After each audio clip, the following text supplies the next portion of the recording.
నంది శివుడికి ఎలా దగ్గరయ్యాడు? శివుడు ఈ పేరు వింటే పార్వతి, గంగ, నాగేంద్రుడు గుర్తుకొస్తారు. అలాగే మరో పేరు కూడా ప్రముఖంగా గుర్తుకొస్తుంది, అదే నంది. నంది శివుని వాహనం. శివుడు ఎటు వెళ్ళినా నందిని తీసుకువెళ్తాడు. ఇది మనందరికీ తెలిసిన విషయమే. అయితే అసలు నందికి కైలాసంలో శివుడితో పాటు ఉంటూ శివుడికి వాహనంలా మారే అదృష్టం ఎలా వరించింది? అది తెలియాలంటే ఈ కథ తెలుసుకోవాల్సిందే. పూర్వం శిలాద అనే మునీశ్వరుడు ఉండేవాడు. ఆయనకు పిల్లలు లేకపోవడంతో శివుణ్ణి తలుచుకుంటూ తపస్సు చేయడం మొదలుపెట్టాడు. శివుని భక్తిలో మునిగిపోయి శిలాద కొన్నేళ్ల పాటు తపస్సు చేస్తూనే ఉండిపోయాడు. శిలాద భక్తికి మెచ్చిన శివుడు శిలాద ముందు ప్రత్యక్షమై శిలాద అని పిలిచాడు. శివుని స్వరం విన్న శిలాద చిన్నగా కళ్ళు తెరిచి చూశాడు. కళ్ళుదుట సాక్షాత్తు శివుడే ఉండడంతో శిలాద ఆనందానికి అవధులు లేకుండా పోయాయి. తన మాటలు ఆనంద బాష్పాల రూపంలో బయటకు వచ్చాయి. శివుడు శిలాద వైపు చూస్తూ, నీకేం వరం కావాలో కోరుకో శిలాద అని అడిగాడు. అప్పుడు శిలాద, స్వామి, నాది ఒకే ఒక కోరిక. నాకు పిల్లలు లేరు. నాకో బిడ్డను వరంగా ప్రసాదించు అని అడిగాడు. శివుడు శిలాద వైపు చూస్తూ చిరునవ్వుతో, నీ కోరిక త్వరలోనే నెరవేరుతుంది అని చెప్పి అదృశ్యమయ్యాడు. ఓవైపు శివుని దర్శనం, మరోవైపు శివుని వరం. ఇంకేముంది, శిలాద ఆనందంగా ఇంటికి వెళ్ళాడు. శివుడి రూపాన్ని తలుచుకుంటూ నిద్రపోయాడు. మరుసటి రోజు శిలాద పొలానికి వెళ్ళి పొలం దున్నబోతుండగా ఒక పసిబిడ్డ కనిపించాడు. సూర్యుడిలా మెరిసిపోతున్న ఆ బిడ్డను దగ్గరకు తీసుకొని అలాగే చూస్తూ ఉండిపోయాడు. ఇంతలో శిలాద, ఆ బిడ్డని తీసుకెళ్లి పెంచి ప్రయోజకుని చెయ్యి అని ఆకాశవాణి వినిపించింది. శిలాద ఆనందంగా ఆ బిడ్డను తీసుకొని వెళ్ళాడు. ఆ బిడ్డకు నంది అని పేరు కూడా పెట్టాడు. నంది చాలా తెలివైన అబ్బాయి. ఎలాంటి విషయాన్నైనా సులువుగా నేర్చుకోగలడు. నంది తెలివితేటలు, ప్రవర్తన పట్ల శిలాద చాలా సంతోషంగా ఉన్నాడు. శివుని వరాన నంది శిలాద ఇంట్లో అడుగు పెట్టడంతో శిలాదకు సంవత్సరాలు రోజుల్లాగా సంతోషంగా గడిచిపోయాయి. కొన్నేళ్ల తరువాత మిత్ర, వరుణ అనే ఇద్దరు సాధువులు శిలాద ఇంటికి వచ్చారు. శిలాద వారిని సాదరంగా ఆహ్వానించి అతిథి మర్యాదలు చేశాడు. అంతేకాదు వారిని తన ఇంట్లో విశ్రాంతి తీసుకోవాలని కోరాడు. దానికి సాధువులు అంగీకరించారు. శిలాద వెంటనే నందిని పిలిచి, వీరు ఇక్కడున్నంత కాలం ఏ లోటు రాకుండా జాగ్రత్తగా చూసుకోమని చెప్పాడు. నంది తన తండ్రి శిలాద చెప్పినట్లే ఇద్దరు సాధువులను చాలా బాగా చూసుకున్నాడు. 2 రోజుల తర్వాత ఇద్దరు సాధువులు తమ ప్రయాణాన్ని తిరిగి కొనసాగించడం కోసం శిలాద ఇంటి నుంచి బయలుదేరారు. వారు వెళుతూ శిలాదుణ్ణి, నందిని దీవించారు. ముందుగా శిలాదుణ్ణి ఆయురారోగ్యాలతో కలకాలం సంతోషంగా జీవించు అని దీవించారు.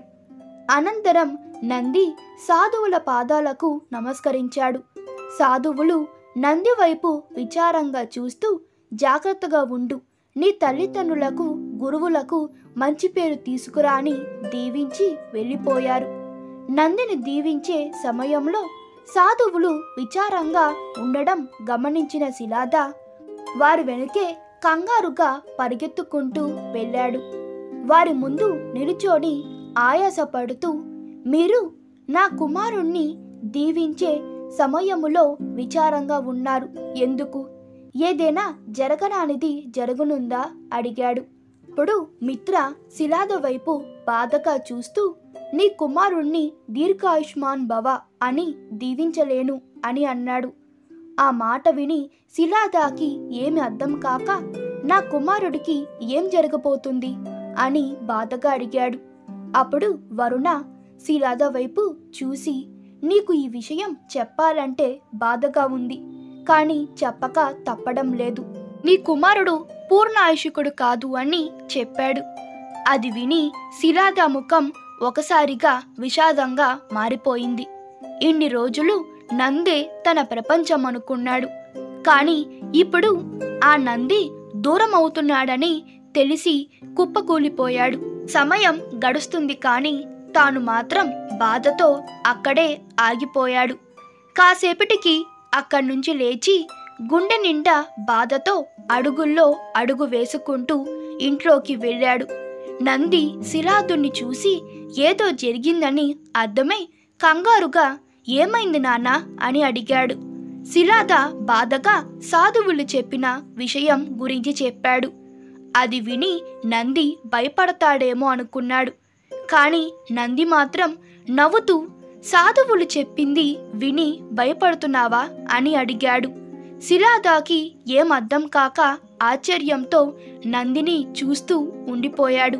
అప్పుడు నంది "నాన్నా, నువ్వు శివుణ్ణి చూశానని చెప్పావు. శివుణ్ణి చూసిన వారు ఇలా సాధువులు చెప్పిన దానికి భయపడరు. నిజంగా నేను మరణించాలని రాసి ఉంటే ఆ రాత శివుడు మార్చగలడు. ఆయన గొప్ప దేవుడు. ఆయన ఏదైనా చేయగలడు. మనం ఆయన్ని పూజిస్తున్నాం. మనకి ఏదైనా జరిగితే ఆయన చూస్తూ ఊరుకుంటారా?" అని అడిగాడు. నంది మాటలకు శిలాద అలాగే చూస్తూ ఉండిపోయాడు. నంది "నన్ను దీవించండి నాన్నా" అంటూ తండ్రి పాదాలకు నమస్కరించాడు. శిలాద విజయోస్తు అని దీవించాడు. నంది భువన నదికి వెళ్ళి భక్తి శ్రద్ధలతో శివుణ్ణి స్మరిస్తూ తపస్సు చేయడం మొదలుపెట్టాడు. నంది భక్తికి మెచ్చిన శివుడు నంది ముందు ప్రత్యక్షమై "నంది, కళ్ళు తెరిచి చూడు" అన్నాడు. నంది చిన్నగా కళ్ళు తెరిచి చూశాడు.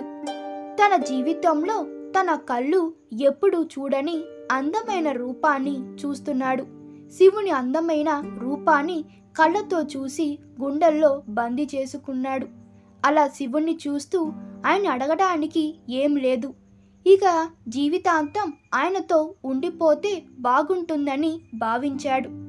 అప్పుడు శివుడు నంది వైపు చూస్తూ "నంది, నీ భక్తి నన్ను ఇంత దూరం తీసుకొచ్చింది. ఇంకేం వరం కావాలో కోరుకో" అని అడిగాడు. నంది తనకి తెలియకుండానే "స్వామి, నాకు ఎప్పటికీ మీతో ఉండిపోవాలని ఉంది" అని అన్నాడు. శివుడు చిన్నగా నవ్వి "నేను ప్రయాణించే నా వాహనం ఎద్దు దూరమైంది. నీ ముఖం ఎద్దులా మారితే నువ్వు నాతో పాటు కైలాసంలో ఉండొచ్చు. నా గణాలకు అధిపతి కూడా అవుతావు.